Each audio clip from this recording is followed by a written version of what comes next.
নমস্কার, আমি অরুণ নস্কর। আপনারা দেখছেন প্রতিনিয়ত নতুন নতুন নিউজ। আজ একটি নতুন নিউজ এলাম, আপনারা মনোযোগ সহকারে শুনবেন। আমাদের দেশ ভারত, তো ভারতবর্ষ একসময় ভাগ হলো 1947 সালে। আলাদাভাবে পাকিস্তান গঠন হলো, আবার পাকিস্তান ভেঙে বাংলাদেশ গঠন হলো। পাকিস্তান এবং বাংলাদেশের মুসলিম রাষ্ট্র পরিণত হলো তাদের সংবিধানে। তাহলে ভারত আজও ভারতের সংবিধানে হিন্দু রাষ্ট্র হলো না কেন? এর জন্য কংগ্রেস সরকার দায়ী। কংগ্রেস সরকার জবাব চাই কংগ্রেস সরকারের কাছে। স্বাধীনতার সময়ে তো হয়ে যেত, কারণ তখন দেশে 2% থেকে 5% মুসলমান ছিল, আর বাকি মুসলমান পাকিস্তানে চলে গিয়েছিল। তখন কংগ্রেস সরকার কেন সংবিধানে লিপিবদ্ধ করেনি, কেন ঘোষণা করেনি এটা হিন্দু রাষ্ট্র বা হিন্দুস্থান? শুধু ভোটের জন্য বা গদির জন্য কংগ্রেস সরকার করেনি।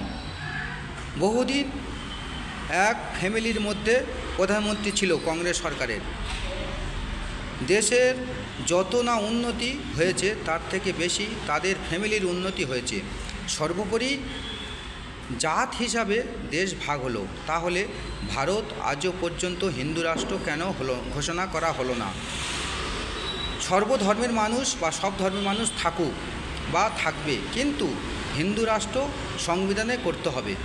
পাকিস্তানে যেমন হিন্দু ও অন্যান্য জাতি আছে, বাংলাদেশে যেমন হিন্দু ও অন্যান্য জাতি আছে, তেমনি ভারতেও থাকবে, কিন্তু হিন্দু রাষ্ট্র হিসাবে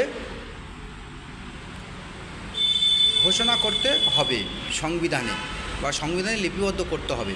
এর জন্য দায়ী গান্ধীজি ও তখনকার সময়কার ভারতের যারা হেড হিসাবে পার্লামেন্টে কাজ করেছে তারা সব দায়ী ছিলেন, এবং কংগ্রেস সরকার সমস্ত দায়ী।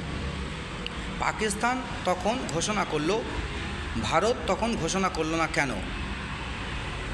জাত হিসাবে যদি ভাগ হয় হিন্দু মুসলমান দুটি জাত ভারতবর্ষে, তাহলে পাকিস্তান ভাগ হয়ে মুসলমান রাষ্ট্র ঘোষণা করলো তাদের সংবিধানে।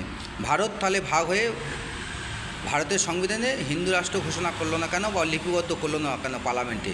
যে যেমন জাত আছে, সব ধর্মের মানুষ আছে, থাকবে। পাকিস্তানে যেমন আছে ভারতেও থাকবে, কিন্তু সংবিধানে পাকিস্তান করলো, ভারত করলো না কেন?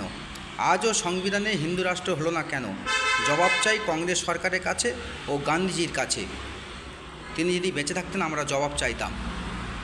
ধর্মনিরপেক্ষ হিসেবে সব ধর্মের মানুষ থাকবে, বা সেকুলার কান্ট্রি হিসেবে সব ধর্মের মানুষ থাকবে, কিন্তু পাকিস্তান যদি মুসলমান রাষ্ট্র হতে পারে, আবার পাকিস্তান ভেঙে বাংলাদেশ হলো, সেও তাদের সংবিধানে মুসলমান রাষ্ট্র বলে পরিচিত করলো, তাহলে ভারতবর্ষে হিন্দু বেশি ছিল, এখনও পর্যন্ত 70% হিন্দু আছে, তাহলে ভারতবর্ষ আজও পর্যন্ত হিন্দুস্তান হলো না কেন? তাই কংগ্রেস সরকারের কাছে জবাব চাইছি। কংগ্রেস সরকার দেশের প্রচুর ক্ষতি করেছে, এবং এক ফ্যামিলির মধ্যে বহুদিন তাদের প্রধানমন্ত্রী পদ ধরেছিল।